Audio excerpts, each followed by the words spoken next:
오늘 제목은 은혜가 아니면 불가능했다. 한번 우리 같이 읽어볼까요? 시작.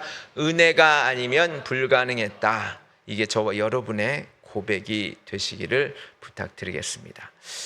여러분, 결국 우리는요, 우리의 삶, 우리의 모든 것은 은혜로 귀결이 됩니다. 오늘 참 무척 더운 날이었어요. 그래서 이제 갑자기 그냥 무슨 더위 먹은 것 같은 느낌이었습니다.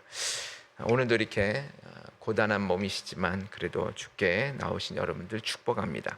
우리가 하늘이 아니라 하루의 일과를 마치고 나면 여러분, 우리가 그런 거 참 있죠. 세상의 염려, 육체의 피로, 이게 참 우리를 이렇게 참 힘들게 할 때가 있습니다. 그런데 오늘 이 본문은요, 저와 여러분 이렇게 무거운 짐을 지고 살아가는 저와 여러분에게, 또한 세상의 많은 사람들에게 하나님께서는 원래 우리가 어떤 자리에 있었으며 지금 어떤 놀라운 사랑을 받고 있는지를 오늘 이 본문은 설명을 하고 있습니다. 이 사도 바울은요, 지금 이 본문을 통해서 우리가 한마디로 구원받기 전에 비참한 상태와 또한 그 이후에 지금의 하나님의 행하신 위대한 그 역사, 위대한 행위, 이 한마디로 이건 반전이 된 것이죠. 이것을 지금 이렇게 둘을 대조하고 있습니다. 결국은 오늘 제목처럼 하나님의 은혜가 아니면 내 삶은 불가능했다라는 이 사실을 오늘 우리에게 말하고 있는 것이죠. 그래서 오늘 하나님의 은혜가 아니면 내 삶은 불가능했다, 이것을 다시 한번, 우리는 뭐 그렇게 고백을 하지만 다시 한번 이 말씀을 통해서 우리가 깊이 깨닫고, 오늘 저와 여러분 혹여 무거운 짐이 있다면 내려놓고 하나님의 은혜를 받으시길 간절히 축원을 드리겠습니다. 자, 은혜가 아니면 불가능했다. 첫 번째는 뭐냐면 죄로 인해서 완전히 죽었던 우리입니다. 여러분, 우리는요, 이 허물과 죄로 인해서 완전히 죽었던 자들이라는 거예요. 그렇습니다. 우리는 영적으로 한마디로 죽은 시체였습니다. 오늘 1절에 뭐라고 되어 있습니까? 그는, 저와 여러분, 허물과 죄로 죽었던 상태라는 거예요. 예수님을 믿기 전에라는 거예요. 그냥 조금 아프거나 약하거나 뭐 이런 것이 아니라 영적으로 완전히 숨이 끊어진 상태. 여러분, 시체는요, 아무리 흔들어도 스스로 일어날 수 없죠. 우리는 내 힘으로는 도저히 하나님을 알 수도 없고요, 하나님께 가까이 갈 수도 없고요, 스스로 구원할 수도 없고요. 한마디로 우리는 아무 힘 없는 존재 그 자체였다라고 하는 것입니다.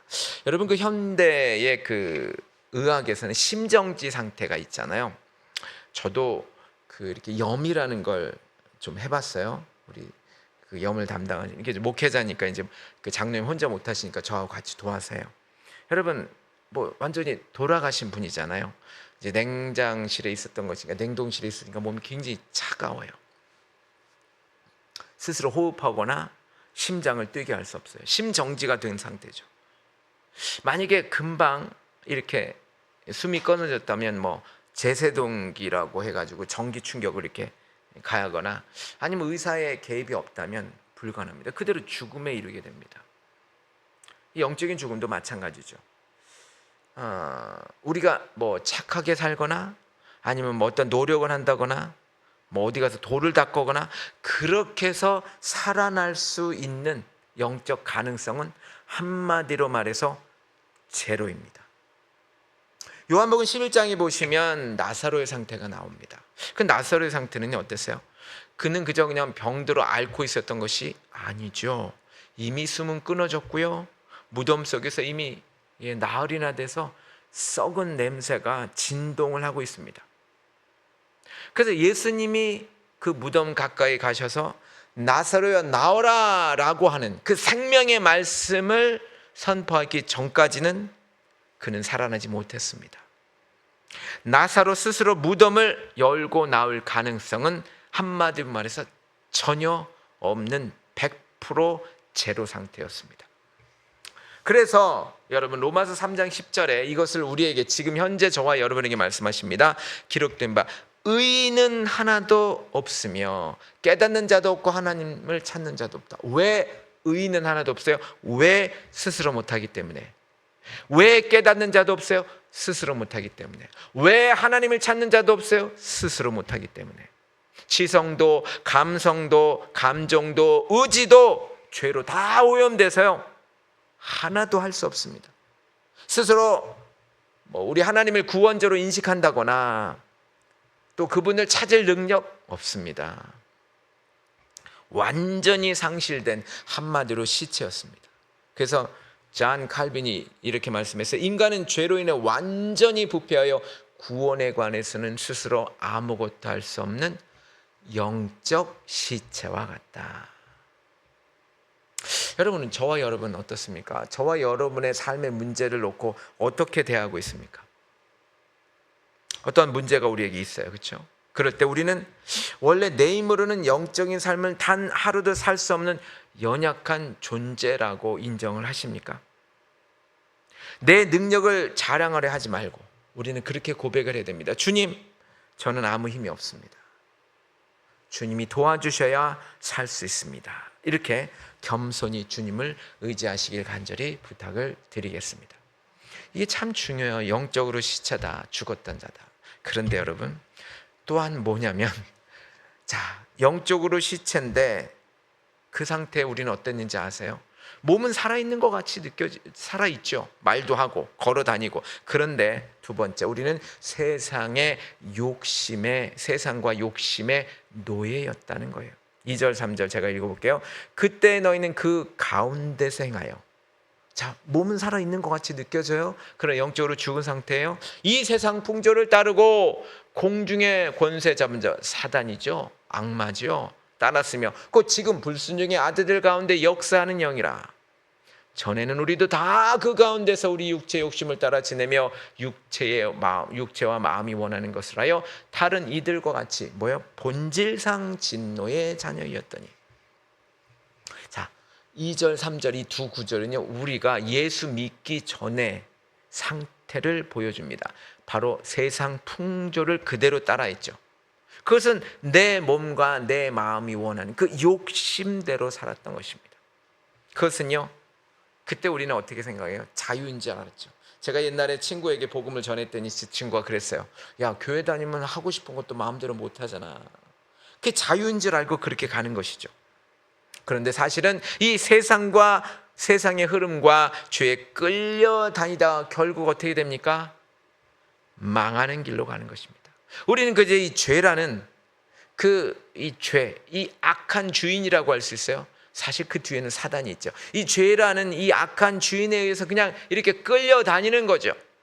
그냥 노예일 뿐이에요.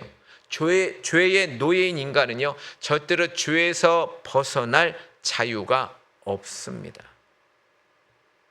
여러분, 어릴 때 제가 한남동에 살았는데 그때는 산동네 위에서 살았었어요. 큰 홍수가 났어요. 그래가지고 한강이 이렇게 막 물이 엄청 났어요. 근데 가보니까 제가 저희 아버지 회사가 바로 그 한강 변에 있었어요. 그래서 아버지를 따라 가봤어요. 그랬더니 여러분, 그 강물에 모든 쓰레기가 휩쓸려 내려가고 있었습니다. 그때 돼지도 내려가고 있었고요. 옛날이니까 수십 년 전 얘기입니다. 여러분, 돈이 최고라는 생각, 남들보다 성공해야 된다는 생각, 끊임없이 남과 비교하는 어떤 불안한 이 세상, 그 가치관, 여러분, 이런 그 강물에 우리는요 계속해서 지금 끌려다니고 있는 거예요. 그렇게 끌려다니는 우리의 옛 모습, 여러분, 이 큰 강물에 끌려가는 그 모습과 우리는 아무 다름이 없었던 것입니다. 그래서 에베소 5장 8절이 이렇게 말합니다. 너희가 전에는 어두움이더니. 그래요, 너희가 전에는 어두움이었다는 거예요. 전에는 단순히 그냥 어두운 곳에 살았던 것이 아니라 사실은요, 어둠이라는 이 말은 우리 자체가 어둠이었다는 거예요. 어둠에 살아서 어둠에 있는 게 아니라 어둠 그 자체가, 마음 자체가 어둠이었어요. 왜? 빛이 안 들었으니까. 오로지 빛은 예수님이시니까요. 예수님을 믿지 않으면 그 자체가, 마음 자체가 어둠이었다는 것입니다.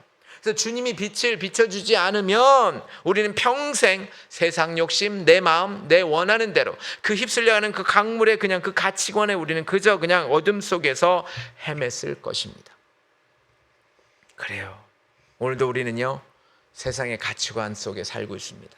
성공주의, 물질주의, 이렇게 밀려서 마음이 상하고 피로할 수밖에 없죠. 우리가 이 세상은 그런 가치관에 있기 때문에 그렇습니다. 왜 우리는 그게 힘들까요? 세상 것을 압박하거든요. 그것이 그렇게 살아야 된다고 우리를 계속해서 방송도 그렇고 많은 책들도 그렇고 많이 우리를 압박해요. 내 마음이 원하는 대로 살던 삶을 멈추는 것, 그것이 하나님이 원하시는 삶이죠.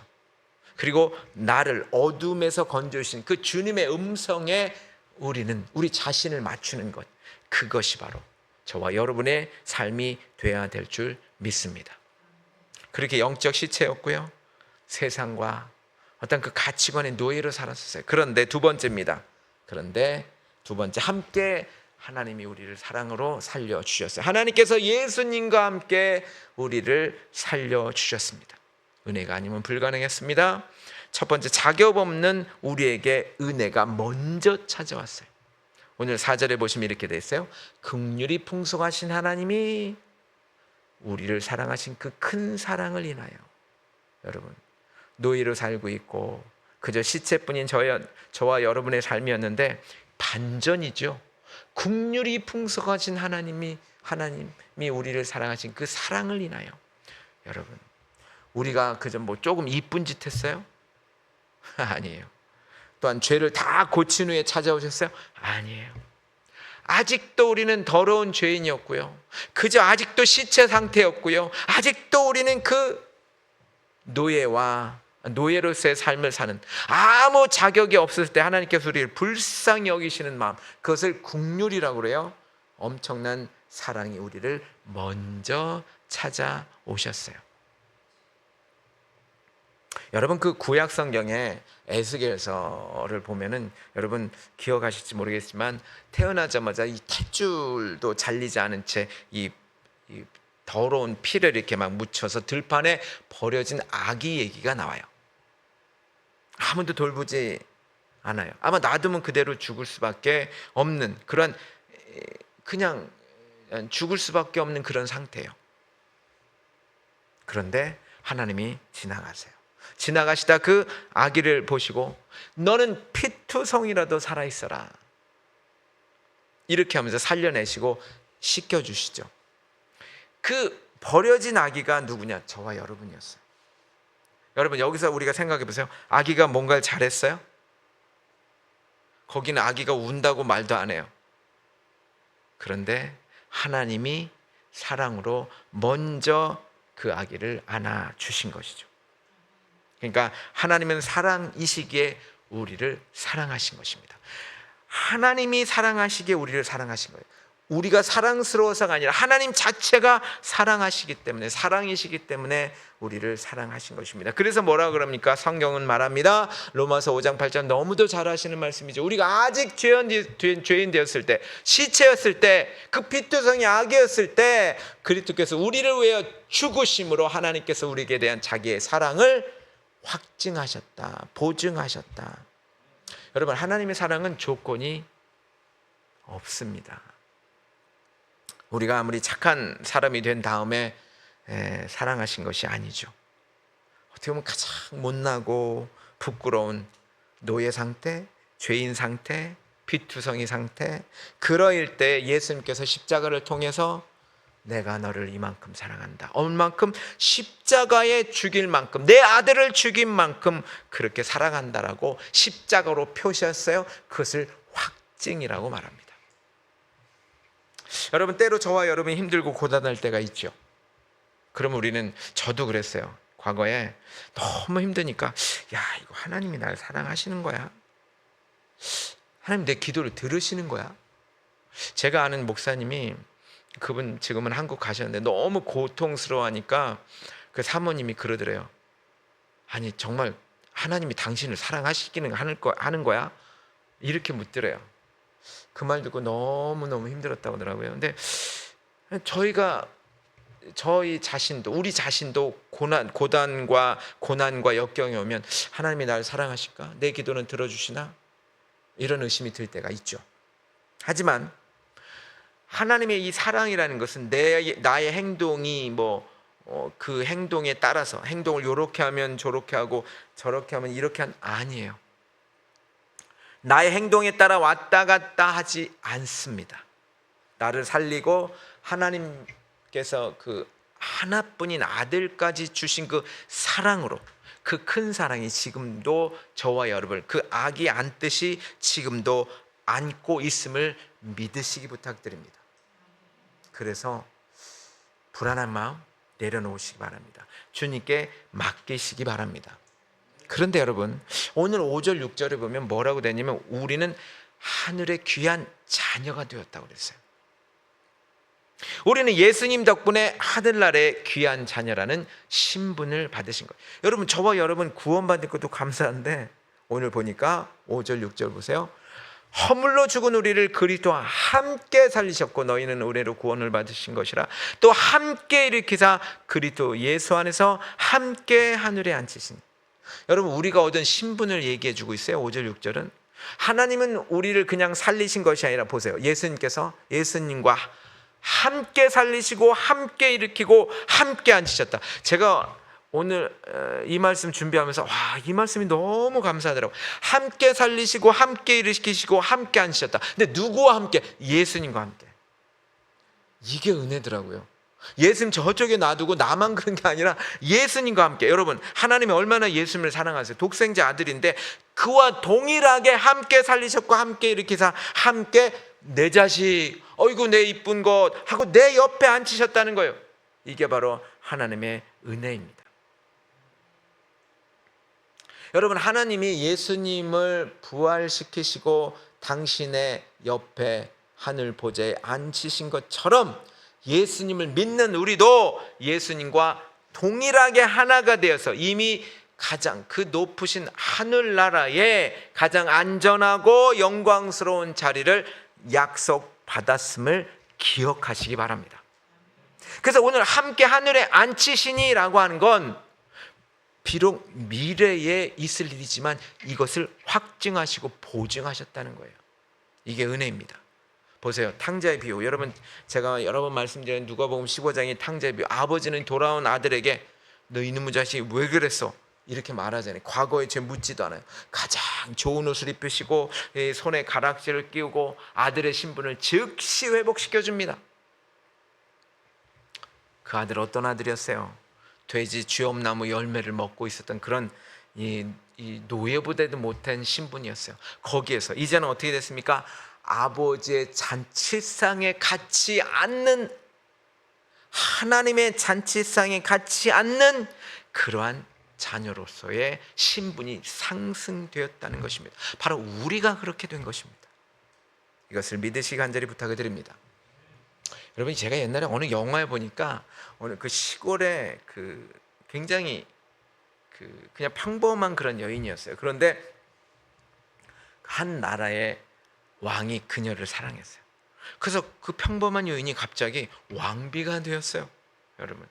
여러분, 그래서 그 결혼식이 이제 드디어 결혼식이 되고 그 반지를 그 왕비의 손에 끼워주는 그 순간부터 여인의 신분은 뭐라고 되었어요? 왕비가 된 거예요. 그 여인이 이제부터 대단한 자격을 가졌던 사람이 아니었는데 이제는 왕비로서, 왕자가 결혼해서 어떻게 됐어요? 하나가 되었기 때문에 왕자의 모든 영광이 이 여인에게 입혀지게 된 거죠. 우리의 신분이 바로 그렇습니다. 결혼해서 하나가 되었잖아요. 바로 저와 여러분이 예수님의 신부예요. 함께 살리시고 함께 일으키사 함께 하늘에 앉혔다라고 하는 것은 바로 저와 여러분이 예수님과 하나가 되었다라고 하는 것 믿으시기 바랍니다. 근데 이 성경 오늘 이 말씀이 골로새서 3장 3절에 똑같이 나와요. 보세요.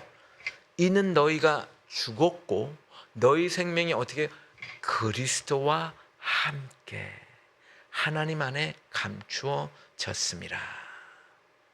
여러분, 이 말씀이 얼마나 저와 여러분에게 큰 위로의 말씀인지 아세요? 우리의 진짜 생명과 신분은요, 세상의 어떤 환경 때문에 쉽게 없어지지 않는다는 거예요.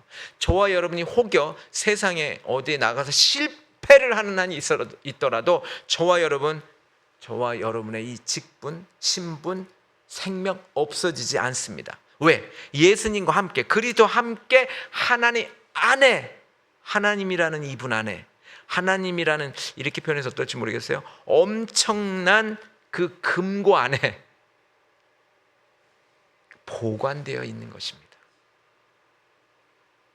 아무도 빼앗을 수 없어요. 하나님 안에 있다니까요, 여러분. 그렇게 우리는 예수님과 연합되었다는 거예요. 그리스도와 함께 하나님 안에 감추어져 있어요. 저와 여러분의 생명이, 저와 여러분이 하나님의 자녀라는 그 신분이 그 안에 지금도 보관되어 있다는 것 믿으시기 바랍니다. 자, 그렇다면 저와 여러분 이 세상에 살지만, 이 세상의 땅을 밟고 살지만 이미 하늘나라의 보좌에 이름을 올린 사람들이요, 하나님 안에 저와 여러분들의 생명과 저와 여러분들의 신분이 이미 그 안에 들어있음을 기억하시기 바랍니다. 세상은 돈이 얼마나 많이 있고 어떤 직업을 갖고 있느냐에 따라서 사람을 무시하고 길을 죽입니다. 그러나 기억하시기 바랍니다. 우리의 진짜 신분은 예수님과 함께 하늘에 앉아 있는 귀한 하나님의 자녀입니다. 그래서 우리는 여기에 자부심을 갖고 오늘도 비록 힘들고 피로하지만 여러분 기운 내시기를 간절히 부탁을 드립니다. 세 번째는요, 그래서 은혜로 얻은 새로운 삶입니다. 이 결론과 같은 얘기인데요, 은혜가 아니면 불가능했다라는 제목이잖아요. 우리는 은혜로 구원받은 하나님의 걸작품입니다. 여러분, 우리가 그저 대충 그냥 구원한 게 아니라 오늘 보세요. 첫 번째, 구원은 자랑할 수 없는 하나님의 선물이라는 거예요. 여러분, 지난주에 암송했던 말씀이잖아요. 자, 2장 8절 9절 제가 한번 읽어드릴게요. 너희는 그 은혜로 인하여 믿음으로 말미암아 구원을 받았으니 이것은 너희에게서 난 것이 아니요 하나님의 선물이라. 행위에서 난 것이 아니니 이건 누구든지 자랑하지 못하게 함이라. 여러분, 여기서 아주 중요한 말씀이 있어요. 오직 하나님의 은혜로 예수님을 믿음으로 구원받았다. 하나님의 은혜로 예수님을 믿음으로. 예수 없으면 구원 없습니다. 예수 없으면 구원 없습니다. 그런데 이 믿음조차도 내가 만드는 것이 아니라 하나님이 공짜로 주신 선물입니다. 내가 착한 일을 해서도 아니고요, 내가 뭐 잘생겨도 아닙니다. 여러분, 그래서 구원받은 것이 아니기 때문에 하나님 앞에서는 내가 잘했기 때문에 왕년에 라떼 내가 잘해서 구원받았다, 아무도 자랑할 수 없습니다. 100% 하나님의 은혜입니다. 자, 보세요. 벼랑 끝에 여러분 떨어져 죽어가는 사람이 있었다 합시다, 만약에. 그런데 밧줄을 내려주어서 끌어올려 줬어요. 근데 그 구조된 사람이, 아이고, 내가 이 밧줄을 꽉 잡았기 때문에 내가 내 힘으로 살았어, 이렇게 말할 수 있을까요? 없어요. 살려준 이의 은혜, 이 던져준 은혜, 그리고 그 밧줄, 이게 그 밧줄이라는 도구. 여러분, 하나님이 이 세상에 예수님이라는 은혜를, 밧줄이라는 것을 주셨어요. 그것을 여러분 주셨기 때문에 우리가 구원받은 거지, 여러분. 그래서 우리의 믿음은 그저 하나님이 내려주신 은혜의 밧줄을 그저 잡은 것뿐이에요. 왜? 잡지 않으면 떨어져 죽으니까. 그래서 바울은 고백합니다. 고린도 15장 10절에 그러나 내가 나된 것은 하나님의 은혜로 된 것이니 내게 주신 그의 은혜가 헛되지 아니하며 내가 모든 사도보다 더 많이 수고하였으나 내가 한 것이 아니요 오직 나와 함께 하신 하나님의 은혜로다. 여러분, 사도 바울이 이것은 많은 그 선교를 한 이후에 말한 거예요. 여러분, 그가요 대충 하지 않았어요. 열심히 했어요. 매를 40대나 몇 번씩 맞고요, 죽음도 많이 고생을 했는데 이 고백을 해요. 나는 내 힘으로 한 게 아니야. 이것은 내가 한 것이 아니라 오직 나와 함께 하신 하나님의 은혜였어라고 고백하면서 자기 자랑 아무것도 없어요. 여러분, 우리가 지금 내가 예배를 잘못 드려서 하나님께서 나에게 벌을 주시는 건가? 뭐가 안 되면? 그렇게 생각할 수가 있고요. 어떤 사람은 또한 내가 남들보다 헌금 많이 하니까 복 받겠지. 여러분, 여기 있는 분들은 그런 분들은 한 분도 안 계시죠. 사실 이렇게 생각하는 건 잘못된 생각이죠. 저와 여러분의 구원과 안전은 나의 행동에 따라 바뀌는 것이 아닙니다. 그것은 변하지 않는 하나님의 선물 위에 서 있기 때문에 그렇습니다. 하나님의 변하지 않는 선물은 구원이에요. 그 구원 위에 저와 여러분이 있기 때문에 저와 여러분 하나님이 복을 주시는 것이지, 여러분 내 부족함만 보며 낙심하지 말고 흔들리지 않는 하나님의 선물, 이 구원과 안전, 이것을 보시면서 느끼시면서 확신하시면서 저와 여러분 마음의 평안을 가져야 될 줄 믿으시기 바랍니다. 그렇다면 여러분, 근데 여러분 이것만 우리가 끝낼 수는 없어요. 뭐냐면 오늘 말씀을 보니까 그렇다면 왜 구원을 해주셨을까요? 사랑해서? 맞아요. 그것도 맞아요. 하나님이 우리를 너무 사랑해서? 맞아요. 그런데 여러분 이렇게 생각할 수 있어요. 구원했으면 빨리 그냥 천국으로 데려가시지 왜 안 그러셨을까요? 그것이 바로 오늘 두 번째 얘기입니다. 우리는 선한 일을 위한 하나님의 걸작품이라는 거예요. 우리는 이 세상에서 좋은 일을 하도록 새로 태어난 하나님의 최고 작품입니다. 10절입니다. 여러분 이것은 같이 좀 읽었으면 좋겠어요. 시작.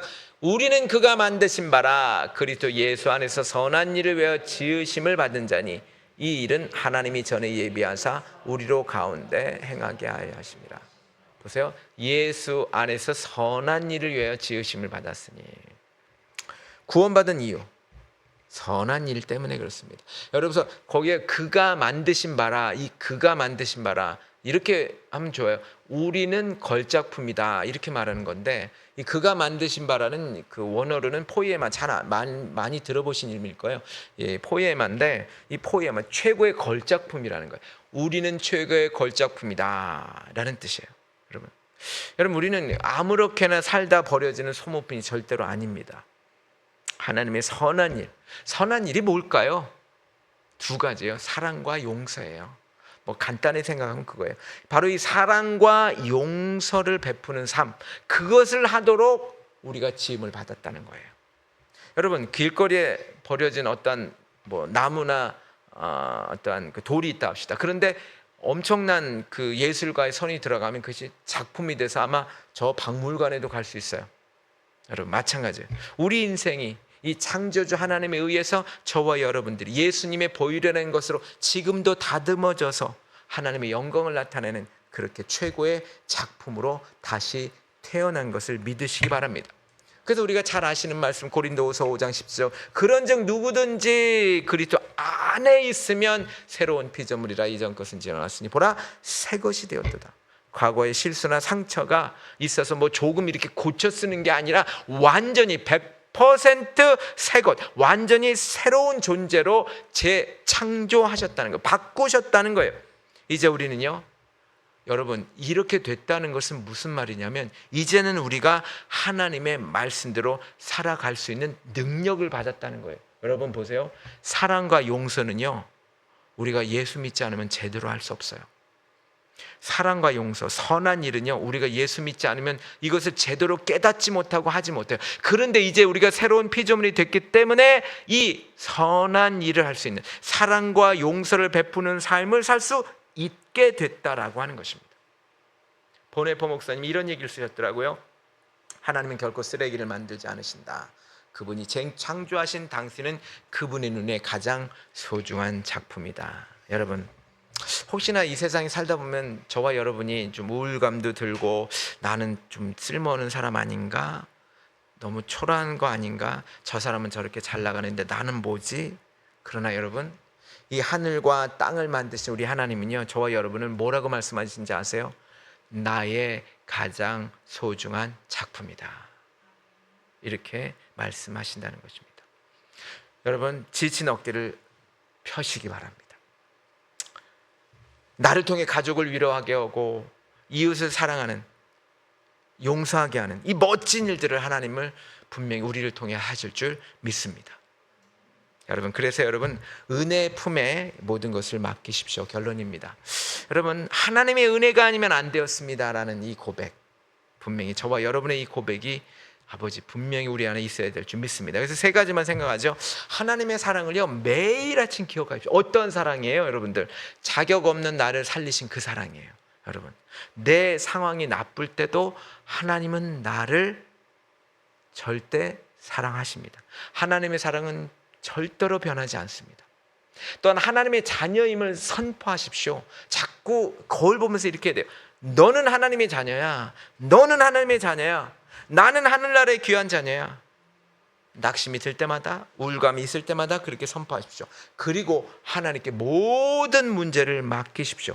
한계가 부딪히는 일 많죠. 힘들죠. 그렇지만 하나님이 나를 가장 최고의 작품으로 지금도 완성해 가시는 분이기 때문에 나의 모든 문제를 해결해 주실 것을 믿으시기 바랍니다. 그래서 우리는 늘 주님, 내 힘으로는 단 하루도 살 수 없습니다. 오직 주님의 은혜가 아니면 안 됩니다. 내 모든 짐을 주님께 맡겨오니 주님의 작품인 저를 인도해 주옵소서. 이 고백으로 사시길 간절히 축원을 드립니다. 우리 괴로울 때 주님의 얼굴 보라, 이 찬양 드리죠.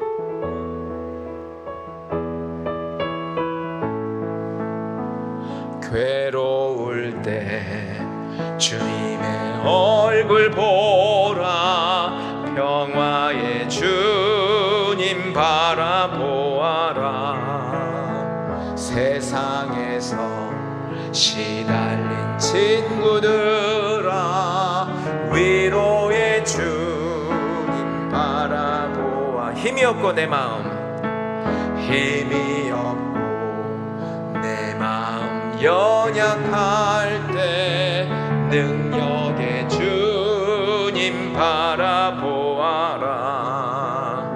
주의 이름 부르는 모든 자는 힘주시고 늘 지켜주시. 눈을 들어 주를 보라. 눈을 들어 주를 보라. 내 모든 염려 주께 맡겨라. 슬플 때에 주님의 얼굴 보라. 사랑의 주님 안식. 눈을 들어 주를 보라. 하나님을 보겠습니다. 눈을 들어 주를 보라. 내 모든 염려 주께 맡겨라. 슬플 때에 주님의 얼굴 보라.